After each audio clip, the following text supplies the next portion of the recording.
Alors les gogoles de militaires tentent de se justifier. Je vous laisse en prendre connaissance. Ils m'ont fait parvenir ce message. Je vous laisse en prendre connaissance. Alors, je vais vous donner une allégorie, un exemple. Vous êtes tombé d'un bateau en pleine mer et vous avez une entité, un sous-marin, qui s'appelle l'Alliance. Elle vous lance une bouée. À partir du moment où vous décidez de vous accrocher et de ne plus la lâcher, là, vous vous sauvez vous-même. Par contre, si vous laissez cette bouée de côté et que vous essayez de rejoindre la rive sans savoir nager complètement, ben là, vous allez vous noyer. Alors, moi, j'ai envie de vous poser une véritable question, notamment à ceux qui s'empressent de signer cette pétition. Qu'attendez-vous d'une intervention militaire, en fait? Est-ce que vous attendez qu'en direct sur BFM, des militaires, suite à une signature d'un document qui va recueillir à peine quelques milliers de signatures au mieux de son efficacité et sans aucune légitimité, qu'un commando de militaires aille arrêter le sosie Macron en direct?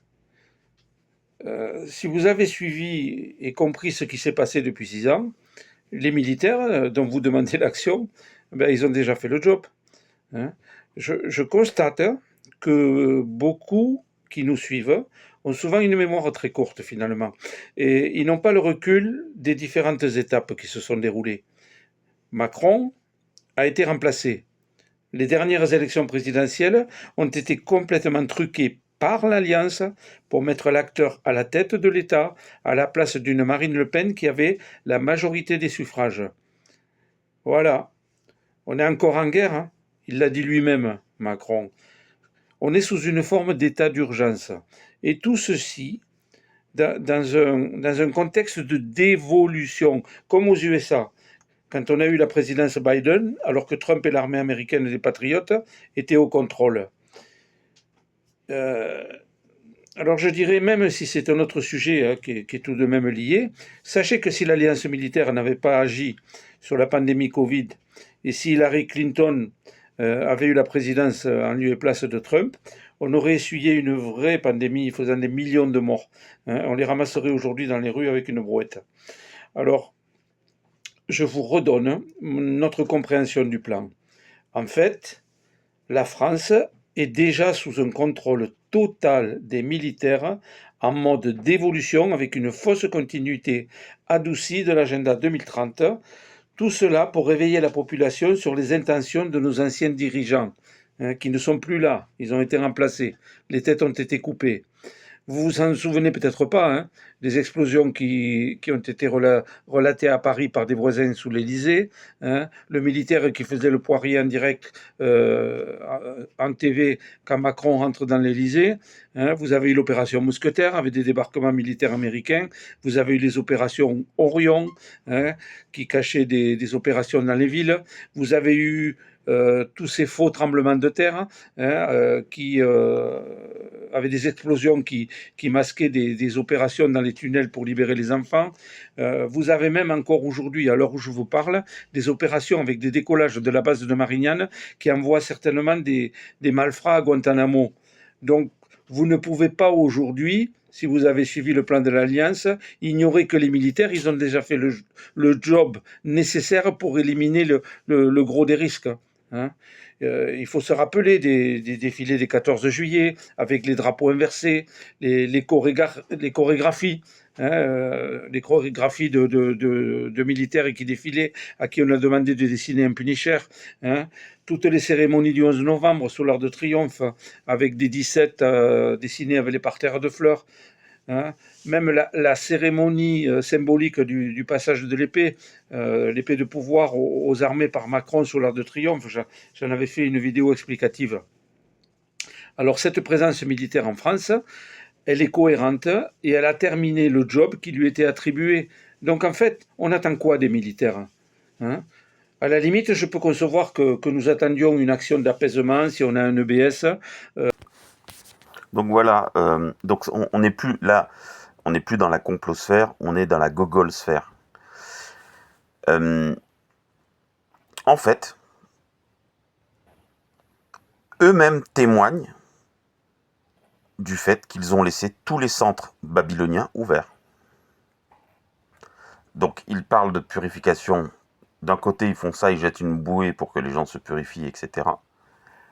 Et d'un autre côté, ils ont laissé tous les centres énergétiques ouverts. Donc quand je vous dis qu'ils sont incapables euh, de spiritualité, ils en apportent la preuve eux-mêmes. Ils sont tellement stupides qu'ils en apportent la preuve eux-mêmes. C'est-à-dire qu'en fait, ils ne tiennent pas compte de l'âme. Donc les Babyloniens, donc moi je vais traduire ce qu'ils vous ont, ce que le mec explique là. Donc les Babyloniens avaient, depuis le 11 septembre 2001, ils avaient un agenda, le fameux agenda 2030. Le Covid était une épidémie soi-disant naturelle pour éliminer, détruire une partie de la population parce que voilà, on est trop nombreux sur Terre. Pour les Babyloniens, on était trop nombreux sur Terre. Alors c'est une de leurs motivations, mais c'est ce qu'ils laissent apparaître. Je crois que les motivations sont autres. Mais on va leur accorder le crédit de l'imbécilité. Donc effectivement, ils voulaient faire disparaître, etc. Donc voilà, ils ont des sociétés, voilà, bon, je ne vais pas refaire le truc. Et donc en fait, ils ont pris le contrôle. Ils ont remplacé les gens pour pas que ça soit trop brusque. Et en fait, ils ont mis des gens avec des masques, etc. Et donc, en fait, ils disent qu'ils ont laissé les centres énergétiques babyloniens ouverts, qui véhiculent des ensorcellements, je vous rappelle. Hein. Ces centres, ces canaux énergétiques babyloniens. Donc, ils les ont laissés ouverts et ils veulent éveiller la population. Donc, quand je vous parle d'incapacité spirituelle, j'espère qu'aujourd'hui, vous me croyez. Alors, je rentre pas dans le détail. Il faudrait faire un séminaire de plus de 2 semaines pour que les gens que ça intéresse, bien évidemment, comprennent les tenants et les aboutissants de tout cela. Mais de toutes les façons, je suis une autorité spirituelle, je n'ai pas à me justifier et à débattre et à faire de séminaires. Donc voilà, ils apportent la preuve, donc devant le tribunal du ciel, ils apportent la preuve qu'ils laissent les centres énergétiques babyloniens ouverts parce qu'ils sont incapables de faire autrement en fait. Et ils jettent une bouée. Mais c'est pas possible, c'est incohérent ce que vous faites. Vous pouvez pas laisser ce qui empêche aux gens de s'éveiller en disant qu'ils ont tout fait pour être éveillés. Ce n'est pas possible ce que vous dites. Donc soit vous êtes stupide, soit vous êtes con, soit vous êtes gogol. Il n'y a pas d'autre choix en fait. Il n'y en a pas de quatrième, il n'y en a pas de cinquième. Alors, et cette stupidité, cette absurdité qui gouverne vos cerveaux, vous dites que vous avez une attitude sage. Mais vous ne pensez pas que des magiciens ont la capacité de faire des agents? Vous me dites, aujourd'hui on est dans les derniers poches, le marais est drainé, mais vous sous-estimez la magie babylonienne. Mais ce sont des agents, ils arrivent, leur magie est tellement puissante qu'ils arrivent à faire des agents, même des gens qui n'ont pas fait de rituel. Est-ce que vous arrivez à comprendre ce que je vous dis? Je ne suis pas sûr. En fait, l'idiot, c'est moi. C'est que je discute avec vous. Alors, la vérité, publiquement, c'est que je discute avec vous parce que vous gardez avidement des choses qui m'appartiennent. Et que vous vous êtes immiscé dans quelque chose de sacré. C'est pour ça que je discute avec vous.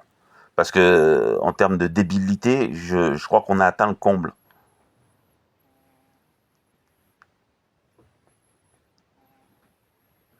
Moïse, t'avais raison. Ils sont tellement gros qu'ils n'arrivent même pas à se déplacer.